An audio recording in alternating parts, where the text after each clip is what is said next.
and welcome back to another episode of Between Two Shirts. Paul, how are we? Good, mate. How are you? Oh my God. So we've picked a location today. Yes. It isn't football related this time, but we are in the middle of Coffee Central, but also Scaryland Central. Yeah, it's a very well. Okay, Can you explain the person we met this morning? It's okay. It's quite a nice area. It is a very upmarket area in Victoria. But yeah, the person we met this morning wasn't a very nice sort. For people watching from the UK, if you've been to Shoreditch, it's like the borderline between Shoreditch and Whitechapel, where you almost like look at houses that are $1 million, Australian that is, and then you see people that almost, just the area is just confusing. We met this wonderful lady this morning who told us where she lives and then told us a few other... Oh, she's actually over there.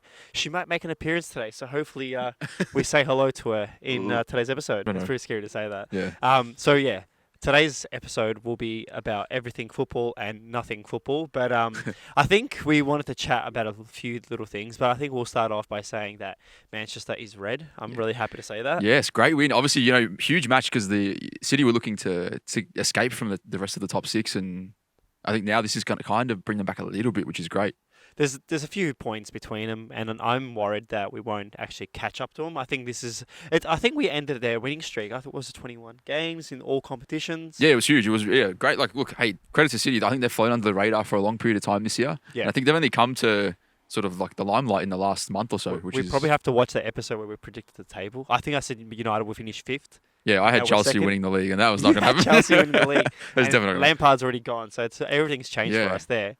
But on top of that, the Melbourne Derby was amazing. I have to say, the A-League this season has been not only meme-worthy with the Borussia thing that we saw the other day, yesterday, but what do you think about the A-League this year, quality-wise? Very, very impressed, actually. I know we mentioned this earlier at breakfast, but I've traditionally been a bit of not an A-League snob, but I kind of got frustrated quite easily with the quality. And this year, I've got no complaints. Like, the football's been great, and everything around it's been really good as well. I think after what we've gone through in Australia football-wise, I think we're really happy to see the comeback of some quality football. Yeah. We'll be seeing a lot of that coming in the next couple of years with just the different point of view we see in football in Australia. I think we're pushing the boundaries, which is a good thing both definitely. on and off the pitch. I think it's good too because obviously with COVID, it restricted a lot of travel and transfer issues for a lot of players. So it's good to see that obviously there's still the bulk of international players that are still contracted and living here, but there's obviously a lot of Australian homegrown talent that's going to be coming through. And if that has a translation into the international level, that's perfect for Australian football. 100%. We haven't told people what we're wearing, so if you're listening to Spotify, thank you so much. Hopefully you're running and you're about to hit your 15-kilometre mark. If not, today, Paul, what are you wearing? I got a 98-99 Palmer shirt. So for me, this is Grail. This was like one I am never going to part with. But I have to ask you, as a Sampdoria boy, how do you wear Palmer? I think it's more just being a football kit. Yeah, you have. So it's obviously it's a challenge, but it's one of those, I'm a football kit collector just as much as the next guy. So no, that's something. Yeah, and you look back and you see that squad with like Cannavaro, Buffon, Crespo, Varane. There's heaps of good players. Lilian Thuram. Yeah, he did. It's raining, by the way, so if you hear a squeal, we're getting rained on. We've been looking for a London vibe, but I think this is about as close as we're going to get to anything like that. Always sunny in Philadelphia, That's it. Although it's always sunny in London. Yes. I'm wearing, I can't remember what year, I think it was early 2000s, Colo long sleeve Nike. I love this shirt, and I think the biggest topic that made me wear this shirt today is the whole hashtag that everyone's been speaking about, save long sleeves. Yeah, nice. Let's talk about that quickly. I think it's a good conversation. Do you want to go first, or you want me to go first? No, I'm happy for you to go. I know. Okay, so here's my thought. I think the reason why long sleeve shirts aren't a thing of today's generation is because manufacturers have noticed that people wearing the sort of active wear under, what are they called around the world? Compressions, clothing. Yeah. In Australia, we call them thermals skins for a long whatever. time. Yeah, That was the big brand. But I think manufacturers have seen that, and I think even like physiotherapists and all these other sports scientists have seen these materials. And I think as an athlete, performance-wise, they're much more viable. Yeah, absolutely. Long sleeves, as much as we used to hold our sleeves like this at a free kick or a corner and make us look like Beckham, I think long sleeves are just not practical. Yeah, I think situations. there's probably a technical aspect to it as well. Like obviously there's a lot to do with body temperature now, and they're making materials that are more breathable, so when players sweat, their body temperature maintains at a steady state. 100%. So I think there's a lot to that as well, but I think it's purely, we're looking at this from a fashion sense, I guess, like, 100%. or from a nostalgic point of view. So, all these online Instagram accounts and Twitter accounts that are posting save long sleeves, I think it's more like, they have this great memory of, Messi, Ronaldinho, like all these guys, like you mentioned Beckham as well, wearing long sleeves. And it's like, it's just iconic for us because it's what we grew up watching. 100%. Yeah, Beckham. Yeah. Beckham was the long sleeve king. There was many other athletes that Heaps, wore long Gigs, sleeves. everyone, yeah. Oh, gigs, yeah, 100% gigs. Right, that snowflake kit in long sleeve would be a holy grail Elite, for me. yeah, that's amazing. I did notice that the long sleeve trend has been kicking off Mm. a lot lately, and it does upset me a bit because people are expecting manufacturers to just come out of nowhere and make these things now. I know, Me. but like the hardest thing is, I think we spoke about the Inter Milan third kit this Correct, year. We yeah. would have loved to have seen that in long sleeve, Yeah. but I just doubt manufacturers really care. In that sense, you No. might see a few this season. Like we do see Kappa doing long sleeve with Western United here in Australia. Yeah. We do see Adidas made the long sleeve MLS kit for LA Galaxy. Yep. The new one with the throwback kit. Yep. I think one thing a lot of us need to realize is that as much as we love collecting kits, there's going to be things that stay in the past and things that should not be brought back. And I think long sleeves, as much as we want them back, I doubt they'll make a comeback because we ask for it. Yeah, I don't know. I think if you look at 2020 and early 2021 kit releases, I think what they have done right is listen to what the fans and what the collectors want. Because you look at like Adidas releasing that whole Arsenal range, and that was really cool. Yeah. And then obviously Human Race and things like that. I think they're listening to the, that nostalgic sort of feeling that everyone's sort of chasing. And I think that maybe it might be a good chance that they come back. I'm positive about it. I don't know. I feel like it might happen. Hey, look, it's hard because this season Nike over-manufactured kits, and there's a lot on the market that no one bought. So you see kits like the Inter Milan third kit and the Nigeria kit that we all thought will sell out fast. Yeah. But it didn't. So are the manufacturers listening? If they're listening, are they doing the right things? Like we say that they listen. And the kit scene, as much as we love it, has only been at its peak in the last 2 years.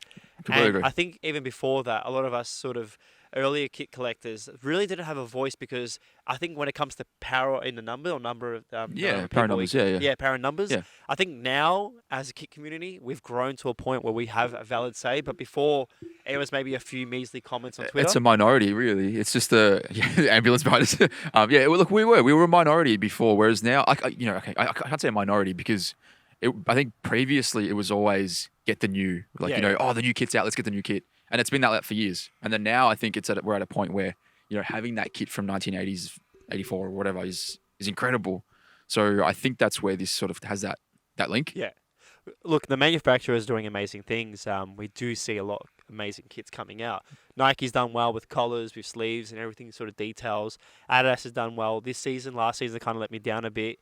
You see Umbro pushing the boundaries again. Yeah, it's good. Umbro, and you see Hummel. Hummel's doing really good. Yeah. They're remade the Denmark and then the goalkeeper shirts. Yeah, I think that's nice. And I'm like, okay, well, good. Like, I really like remakes or redesigns, but I really hope the manufacturers do listen to us and push new boundaries. Like, I'd love to see new designs. Yeah, absolutely. And that's why I really liked what Nike did this year with some of the kits.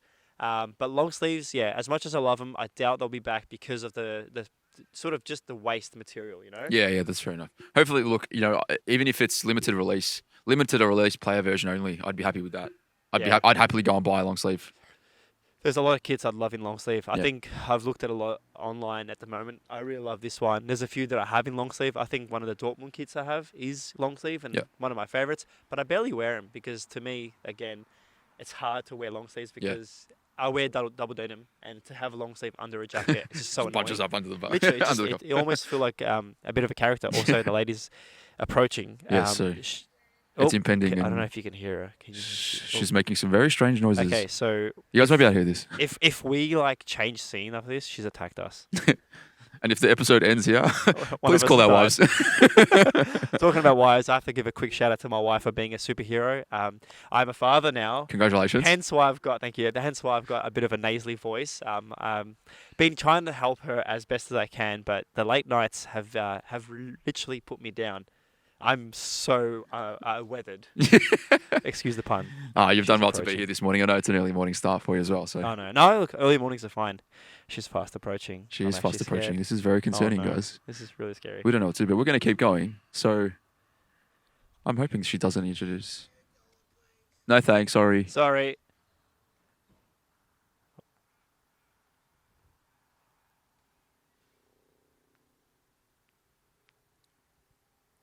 walking. She's still walking. Paul, can you hear me? Thank you for interrupting her. Oh shit, she's talking. She's in it again. Okay, we don't know what to do, guys. I think she's crying. I don't know what's going on. Anyway, Anyways. thank you. Welcome back from our brief intermission. Okay, so today's subject, as much as we love football, this beeping is probably annoying for listeners. Hopefully not. That's right, he's gone. We're good. I just had a bit of a COVID cough there. Oh, she's still screaming in the background. I'm really worried. I don't know if hope you've she's seen okay. Green Street Hooligans, but she sounds like Bova when he's pissed and he's walking along the pier. I haven't seen that episode in a long time. That movie in a long time. So today's topic, and this is going to be a nice and quick episode, probably under 30, 20 minutes, because we've got a little photo shoot here for PFC Vintage, is how us football fans stay in love with football, even though we've fallen out of love with football. So basically, what makes us love football, even though we don't play, or yeah. Yeah. So look, the reason this topic came up was basically I'm at a point in my playing career that my body just is continually breaking down, and yeah. Sorry, that was one of the models. Oh, she's Just early. chill for a sec. Thanks. Yeah. So obviously, Apparently it's raining. yeah, it is. So the reason this topic came up was because my body is obviously at a point where it's not great and it's not allowing me to play too well. I don't think the fact that I didn't maintain myself very well during COVID probably helped. Yeah. I'm not trying to play at a high level by any means, but I think it gave me the thought to whether if I stop playing, am I going to lose that fulfillment in football, or is there other methods of gaining that fulfillment? Because obviously there's a lot of players that would have been injured long before me. Yeah. So is football kick collecting, is watching football, are there other methods of enjoying football 100%. outside of playing? I gave up early. I think like 19, 20 years old. I just couldn't be bothered trying to manage work and game life. I couldn't manage the fact that weekends I'd have to lose and miss a game or miss a training session. Yeah. So I just kept fit, running, going to gym, stuff like that. I do miss playing football, but I think I fell more in love with football when I found other mediums. So I think shirt collecting, kit collecting was a good way. Yeah. But for me, it was more just being a part of a collective. Look, I get to photograph football, which is still keeping me on the sideline. Yeah. I always say to my friends, like, I made football by living by the sideline. Yeah. Like that's my dream. Instead of playing on the pitch, I'm on the sideline now. Yeah. That's a great comparison too. Like, we're not all going to be able to, we're just, at the end of the day, we're probably not going to be good enough to play elite football. So, and that's not a problem. But I think, if you get some sort of fulfillment out of it from somewhere, I think that's still going to be beneficial. And this was my dilemma. I was sort of, going to training injured, still hanging out with the team and with the players and mates and stuff. And I was still enjoying it. And then I even sort of half helped coach a session, and even then, coaching came into a consideration. Yeah. So obviously there's so many outlets of football. There's obviously media like what we do. Then there's other things, like even just playing video games. I think. Yeah. Different, Look, yeah. we've been able to connect with and make friends. Like Ollie, we always mention you in every episode. Kid it out. Yeah. But I think this is what the best thing about football is. Like, even though we've never met you in person, Yeah. we've become friends with him, and falling in love with football, you get to make friends and just make new mates across the world. So when we are allowed to travel in a couple of years, maybe centuries time, we're able to go catch up with people that we've spoken on the internet about certain moments. I think just making fun of certain players and certain things just connect us. Yeah, I think it's actually. Heard Scott Parker do an interview during the week, and he was talking about VAR and the emotion that retracts from football. And I think it's really interesting that you make that point about just not even having met Ollie, but we've already sharing something with him, and to be able to still experience these sort of emotions, even if it's as a fan or a spectator or whatever it is. I think it's really important. So I think look, for me, it's not that it's that decision for me to stop playing is still extremely difficult, and I still haven't made a call. But I think it's definitely making it easier to start to realize that there is so much more fulfillment outside of just playing. So I know there's probably other guys, other men and women in similar circumstances, and I hope that they're finding it an easier decision than what I am. 100%. And I think, again, like the reason why a lot of us collect kits is we want to be a part of a community. And then I think that's why quitting football is always hard. It's quitting that team experience, absolutely. Missing those sort of group conversations. Like I quit way before group chats and WhatsApp chats and all these sort of things where people had sort of friendships beyond the 11. And if anything, I miss the banter just when you get to game days or training sessions. But then when you join communities like, if you play FIFA with mates and do that, Yeah. I think that's where football does save you. Yeah, 100%. There's always somewhere, right? Like at the end of the day, football's not going to disappear and it's not going to stop. It's too popular. So, that fulfillment is going to be given to you one way or another. Yeah. Look, I think this episode could go for a lot longer. I'd could. love to talk more, but I think one of your talent is staring at me. And, Yeah, she is. she told us it's raining, even though we're getting drenched. Yes. So if you're watching this, I'm so sorry. But is there anything you want to touch bases on before we end the episode? Kit-wise, PFC-wise, any new kits? Yeah, look, I've got this, not so much kit-wise. Obviously, we did that recent drop, which is, it's all online now. But I've got a new content series, which I'm going to start getting onto YouTube. And I'm hoping to get some local footballers involved. So I'm hoping to make it something fun for the community and kit collectors involved as well. So it's going to be a bit of a mix between both. Yeah, likewise. There's a lot of episodes coming out. I haven't recorded in a while just because the baby does like to make an appearance at midnight. So I will have a few episodes and there's a few announcements coming out with a few future collaborations. Someone coming behind me? No. The rain is pouring down on us. We're going to start a Yes. little photo shoot, so hopefully the photos go live in a couple of days. But this episode has been... something in the works. So if you do have any suggestions, please, we did read your comments and you said you want us to go on a boat. But unfortunately, we had a bit of a lockdown, so we couldn't record that episode. Well, we're pretty wet. But I think moment, we might make a boat episode. But if you have any suggestions, any things you wanted us to talk about, topic or locations, please let us know. I think from now on we'll get those episodes more up and running. And also we need to start doing the 2 Foot Tuesdays. Yes. So expect us to do a lot more of those. Absolutely. Paul does not have a sign off, but let's see if you can think of something on the top It's of not his coming. mind. It's still not coming. I'm just going to go blank and Do you want freeze. to just leave it blank? Yeah, just leave it blank. All right, now. everyone, stay I'm coming. safe, stay away from stupid people, and I'll see you in the next episode. Bye, guys. Thank you. Bye.